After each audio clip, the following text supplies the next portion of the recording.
でね、マサチャンネルのお尻が痛いのか痛くないのか、どうなんだい。痛い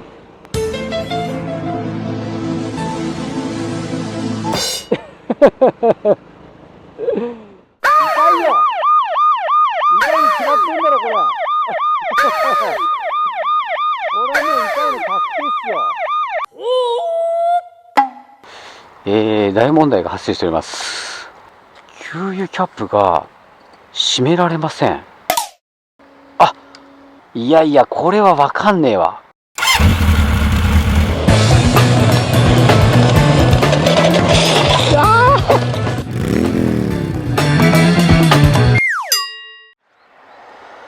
はい、マサチャンネルをご覧の皆様、おはようございます。マサチャンネルのマサです。本日もですね、いつもお世話になっております。サイクルロード伊藤元オークレンタル大宮差し置き店からお送りしております。今日はですね、僕ね、前からめちゃめちゃ乗りたかったんですよ、これ。CRF250L。ラリーじゃない方ですね。めちゃめちゃかっこよくないですか？本当はね、シート高高い方を乗りたかったんだけど、これはね、ローシートの方ですね。ローシートじゃないか。車高低い方ですね。830ミリ。セローと同じ車高なので、足つきは問題ないと思うんですけど、とりあえずエンジン始動してみましょう。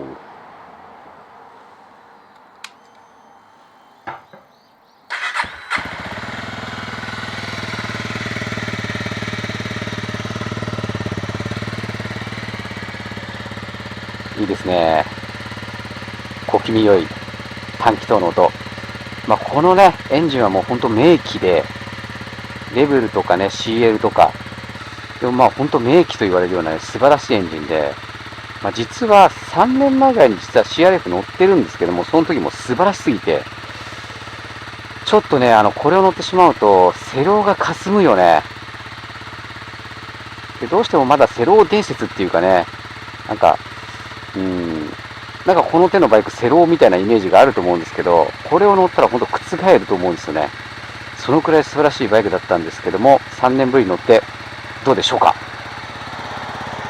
そしてね、やっぱりね、お尻が痛くなるかっていうのもね、結構問題でね、こう見てもらうと分かるんですけど、ここ細いですけど、こっち太いじゃないですか。コツとしてはちょっとね、後ろ目に乗っとくのが高速巡航ではいいかなと思うんですけどね。今日ね、300キロ近く走ってるんで、行きましょう。足つきどうだ。さすがなしなやかな足回り。もう足つきなんて、もう変なし、クロスカブよりもつくよ、これ。っていう感じでね、高速を使いながらですね、今日もね、行きたいと思うんですけども、今ミラーやりましたよ。大人になりましたね、僕も。よし、行きましょう。下つえ。すいません、お借りします。すいません、ありがとうございます。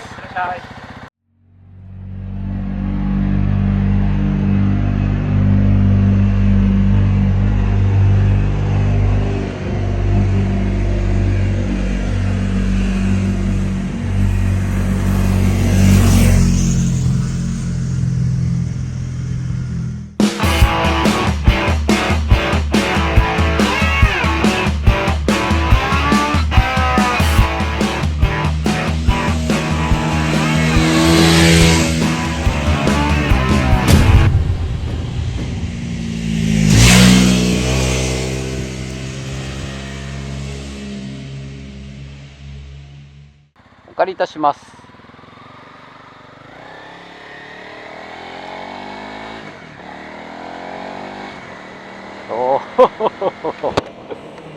もう大丈夫だ。やっぱ乗りやすいな、おっしゃっていいよな。これね、2023年モデルのこのグレーの色なんですけど、なんかね、アシスト&スリッパークラッチとか入って、より洗練されたようですよ。やっぱね、ホンダはね、いろいろこうね、ホーンの位置とシグナルの位置が違うだろうみたいなね、話もありますけど、このかっちり感ね、すごくね、いいよね、このシグナルのね。ウインカーのかっちり感が素晴らしくて、ああ優しいな、曲がりやすい、下強い。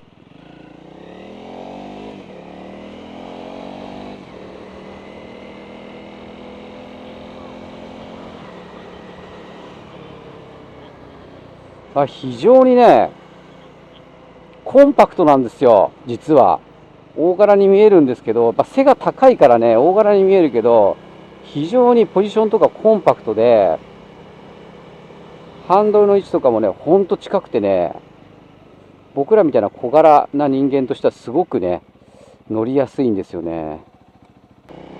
乗ってこうはいどうぞって渡されて、その場ですぐなんていうの、こうクラッチの操作とかも全く迷わずスッと半クラができる。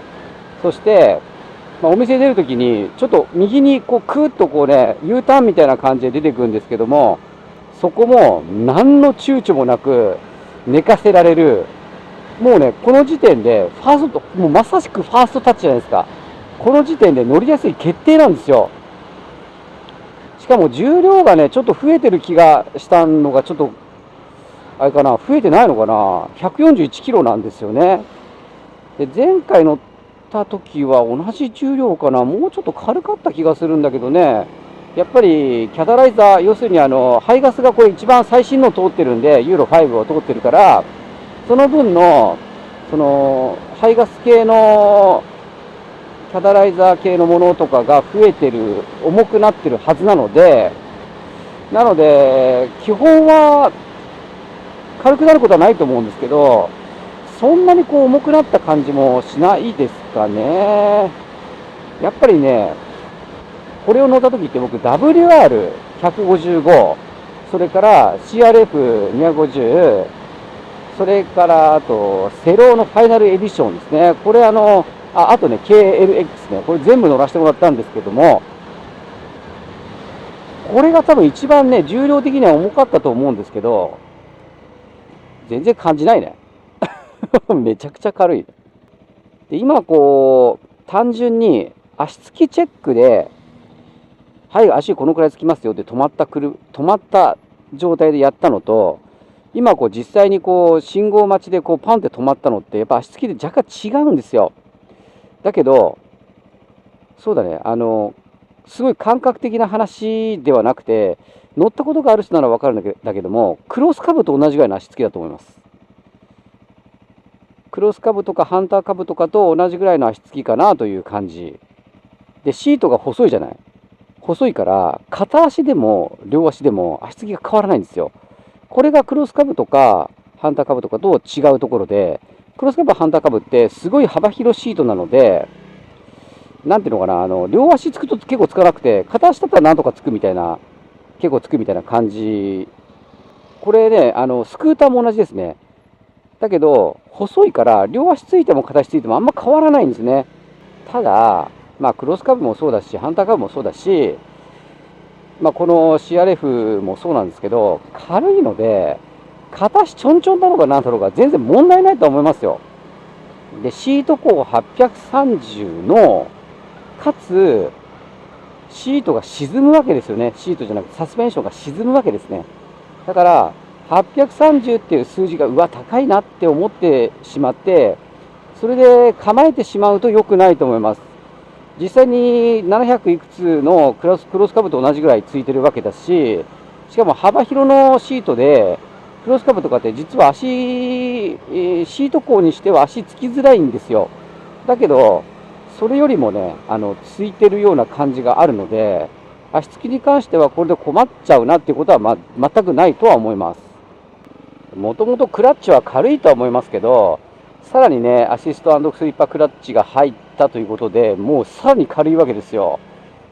もうなんか正直言っておもちゃですね。おもちゃっていうか、これ大丈夫なのこれでっていう感じぐらいの軽さです。これもうなんかこの走行中にこうちょっと指をこうやって引っ掛けただけで切れちゃうんで、クラッチがよっぽど軽いと思った方がいいですね。もうないです、クラッチが。クラッチを感じないですね。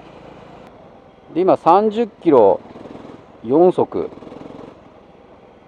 全然もうガガッと前出ますしね。さあ曲がってきますよ。いやいいね。ほんといいよ、おっしゃって。でとにかくね、このしなやかな足回りがね、その優しいんですよ。とにかく地面のね、段差とかそういったものを吸収するのもめちゃめちゃ優しいし、ただそれだからこそバイクの挙動がすごく分かりやすくて、特にコーナーリングの時にね、やっぱりフロントブレーキ生活で僕言うんですけど、フロントブレーキ生活ができてしまうバイク、例えば大型バイクとか、あの辺ってリアかけなくてもフロントがめちゃめちゃ効くから、全然フロントブレーキ生活ができてしまうんですけど、オフ車はね、フロントブレーキ生活できないんですよ。でそれはね、シングルディスクだからブレーキ効かないからでしょって思うかもしれないけど、ブレーキなんてめちゃめちゃ効くわけ。めちゃめちゃブレーキは効くんだけれども、そのフロントがね、こうガーンと入っちゃうんですよ。こんだけしなやかな足回りだから。これ次止まったりとかした時にフロントだけで止まると分かるんですけど、すごいグーンってね、ノーズダイブするんですね。でリアブレーキをしてるとそれがあんまならないんですよ。でそれを利用してコーナーに入っていかないと、コーナーが非常にギクシャクして、コーナー手前でガッてブレーキかけちゃうと、フロントがこう跳ね返って戻ってきちゃったりして、なんか接地感が非常にない感じの乗り味になるんですね。ただそれをリアブレーキで抑えながら、フロントブレーキ引きずりながらコーナー入っていったりとかすると、すごくこう粘る挙動になるんですよ。でそういうのがすごく分かりやすい。おっしゃってね、そういう風に乗らないとうまく乗れないし、そういうのがすごく分かりやすいっていうのがすごくいいところだと思いますね。で、ここまで乗った感じで、そのネガな部分はまあほとんど感じないんですが何がネガだろうって感じなんですけど、やっぱり一番オフ車の問題点としてはタンク容量が小さい、それからやっぱお尻ですよね。細いからシートが。これがどのくらい痛くなってしまうのかっていうのが一番の問題かと思うので、あとその他にもネガな部分が出てくるはずです。今のところ僕はオフ車が大好きで、久々にオフ車を乗るっていうこの高揚感っていうかね、そういうのでなんかすごい楽しいまま来ちゃってますけど、これ今日300キロぐらい先ってんで走るので、その走行後にね、どういうふうにマサチャンネルの体を CRF が蝕んでいるのか、でネガな部分が現れてくるのか、特にお尻、どういうふうに痛くなってくるのかですね。これね、お尻に関しては、僕は痛くなりますからね、普通に。マサチャンネルお尻が鉄だと思ってる人いますけど、いや、お尻痛くてね、この前のね、SSATR の時もね、本当雨降ってて、本当ケツ痛くて、本当もう勘弁してよってぐらい、ケツ痛かったんですよね。で、その後に SSTR の宿題回収ツーリングっていうのもやったんですけど、その時ね、VFR で1日600キロぐらい走ったんだけど、その時もね、ケツ痛かったね。なんで、普通の人って言ったら変だけど、僕もともと2時間しか乗れなかったんで、ケツ痛くなっちゃって。それよりは進化してますけど、ほとんどの人がやっぱり2、3時間乗るとお尻痛くなっちゃうんですよね。それとね、同じ感覚を僕は持っています。持っていますので、非常に参考になるんじゃないかなと思います。なのでですね、これから高速乗ったりいろいろ走ったりとかしますので、一旦これで動画を走行後に切り替えたいと思います。あ、そうそう、ちょっと見てね、これね、これリアブレーキしてないんですよ。ほら、こんなにフロントがカクンとこ入っちゃうの。こうやって。だけどこれが、リアブレーキをしてると、ちょっと前車いるけど、リアブレーキで止まると、入らないですよ、あんまりね。こう、全体的に沈むんですよ。リアブレーキで止まると、全体的にこう、沈みます。フロントブレーキだけだと、カクンってこうなりますね。なので、オフ車はめちゃめちゃしなやかな足を持っているので、それを、リアブレーキをうまく使わないと、うまく乗れないんですよね。っていうことです。なので、走行後ですね、何キロ走るかな、300キロ弱走ってると思うんですけども、走行後に画面を切り替えたいと思います。それでは走行後にワープ。まさちゃんの動画。はい、お待たせいたしました。走行後に切り替わりましたよ。ですね、ただいまの時刻が4時53分、約5時。走行距離が277キロとなっております。10時から乗ってるから、10時、12、1、2、3、4、5、7時間。いや、乗ったね。今日は乗ったよ。で、走行距離が277キロで、サイクルロード伊藤さんまでがあと 7.5 キロだから、そうですね、285キロぐらいの走行距離になるんではなかろうかというふうに思います。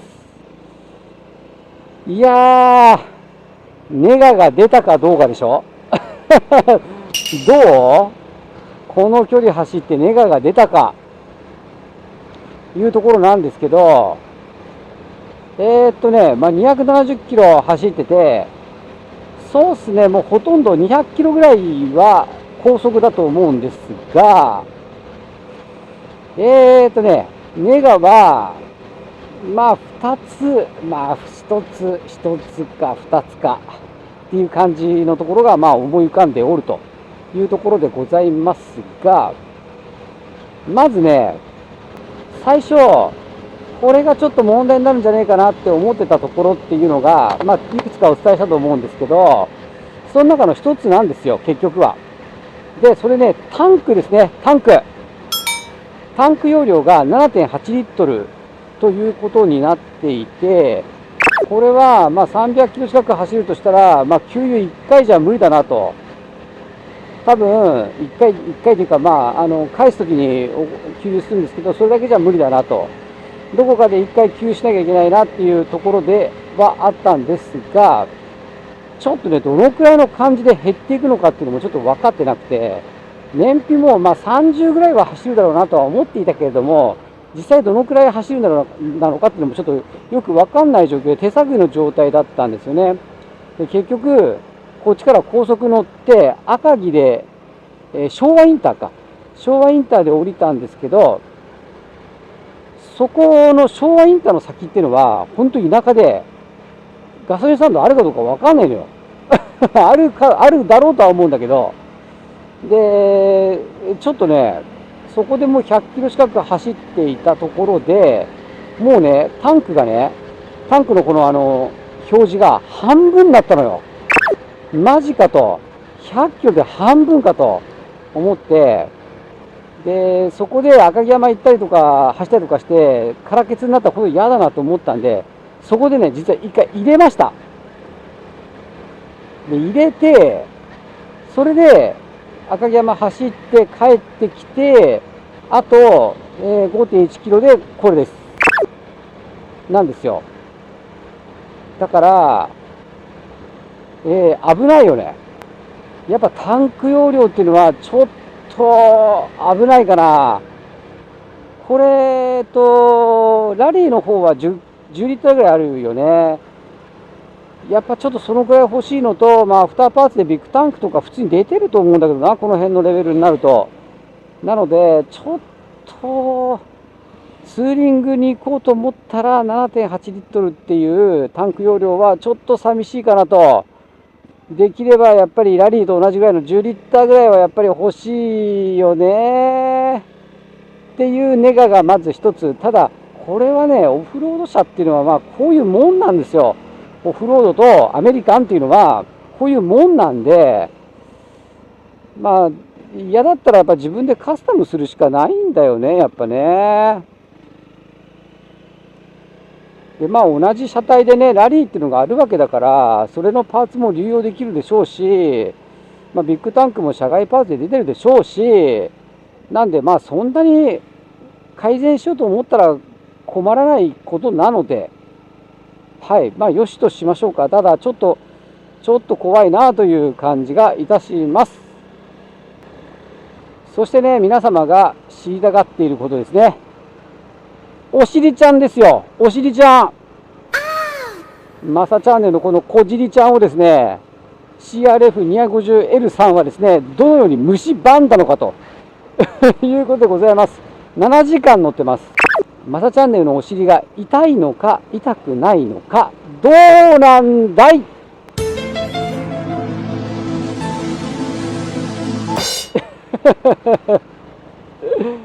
痛いよ。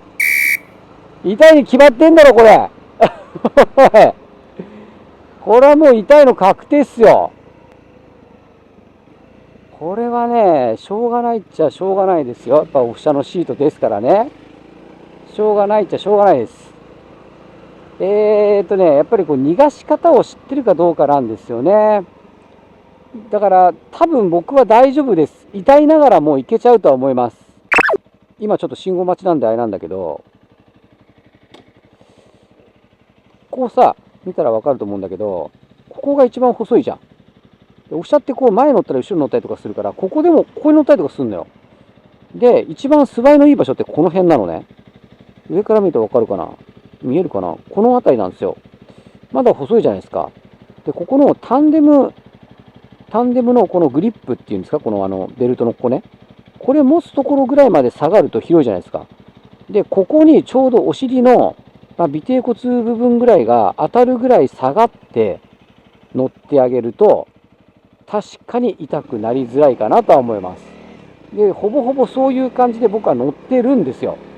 乗ってるけれども、やっぱり7時間乗った結果、やっぱ痛いぞと。痛いぞと。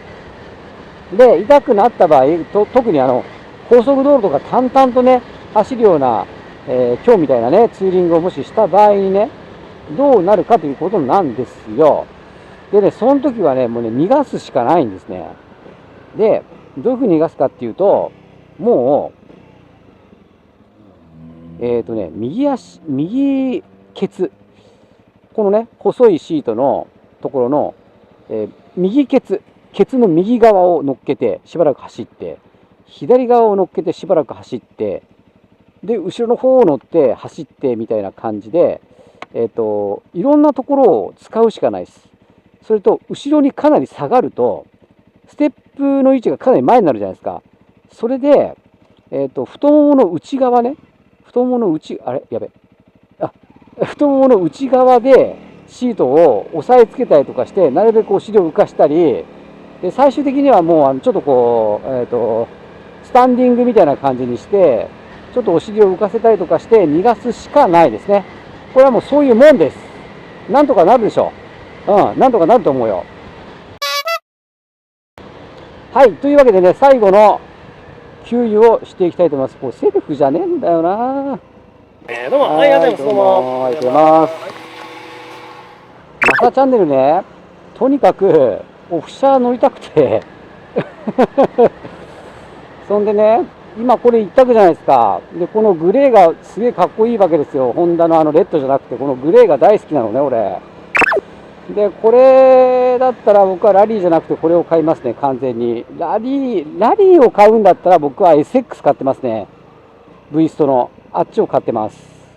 別にオフに行くわけじゃないんだけれども、やっぱりこう本物のこのね、足が、ちゃんとしてるって言ったらおかしいんだけど、本当にガラボコ道ジャンプしたりとかする、このオフ車を買いますね。で、やっぱり僕、大型じゃないですか。高速乗れる大型っていう風に考えたら、カスタム場所としては、やっぱりシールドをつけたいです。ウィンドシールド。ウィンドシールドつけて、やっぱトップボックス、サイドパニアはいらないかな。サイドパニアつけられれば、クロスカブに使っているようなものでいいと思うんだけど、そういったものをつけるかもしれないですね。それと、ハンドルアシストつけて、グリップアシストですね。そんなもんかな。グリップヒーターとか、その辺は必要ですよね。そしてやっぱり、さっきメガな部分で言ったけれども、やっぱビッグタンク欲しいね。ツーリング仕様にするんだったらビッグタンクが欲しい。そしてシートも実はラリーとちょっと違うんだよね。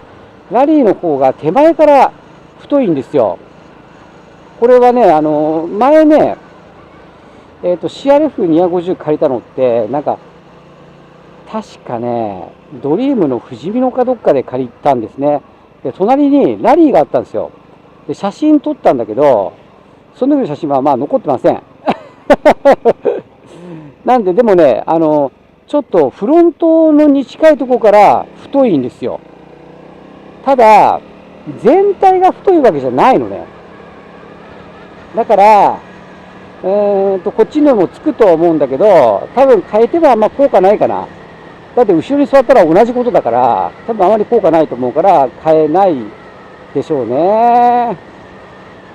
シートはまあこのまま頑張るかな。もし幅広シートが出てたら買うかもしれない。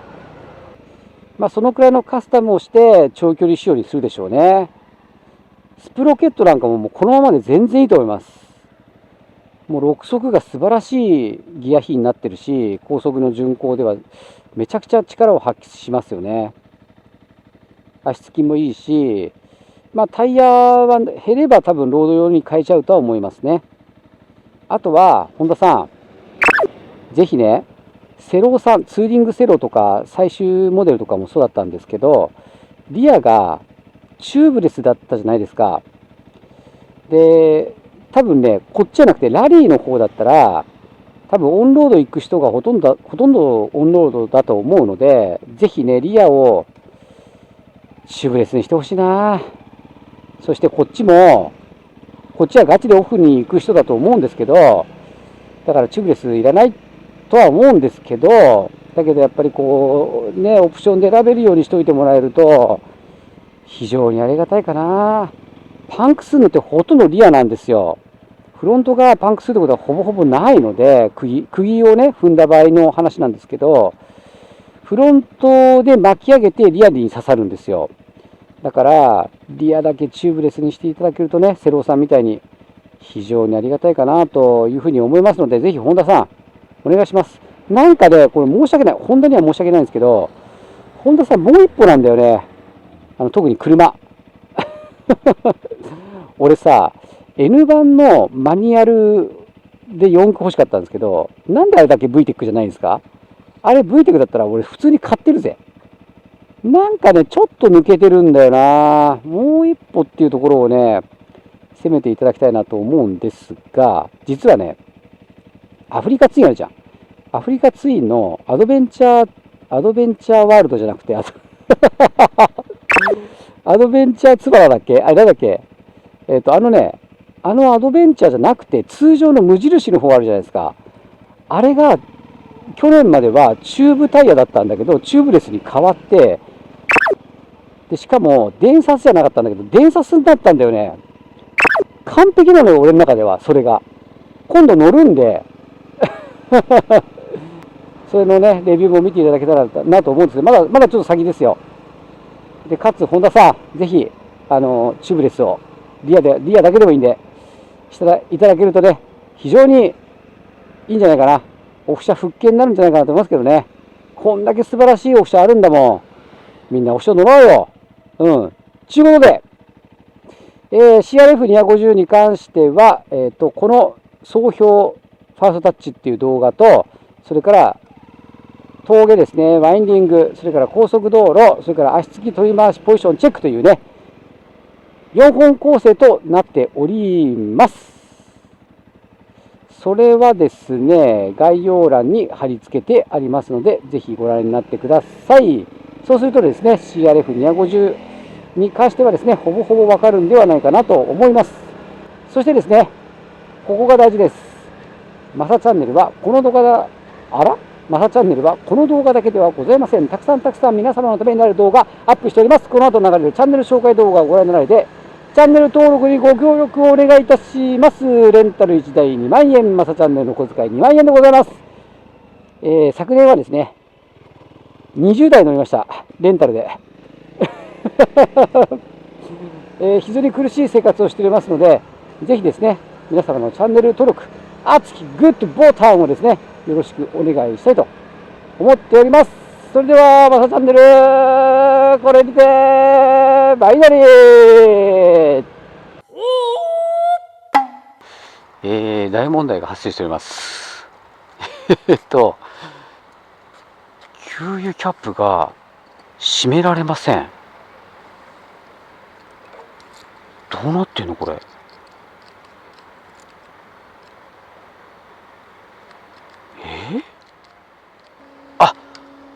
これはわかんねえ。これはわかんない。説明を受けないと。わかった。これね、こんな形してるくせにねじ込み式じゃないのよ。ほら、ポップアップ式なのよ。だから、こうなのよ。いやいや、これはわかんねえわ。これ一生懸命俺ねじってたからね。これね、常識？俺がおかしいの？いやー、びっくりした。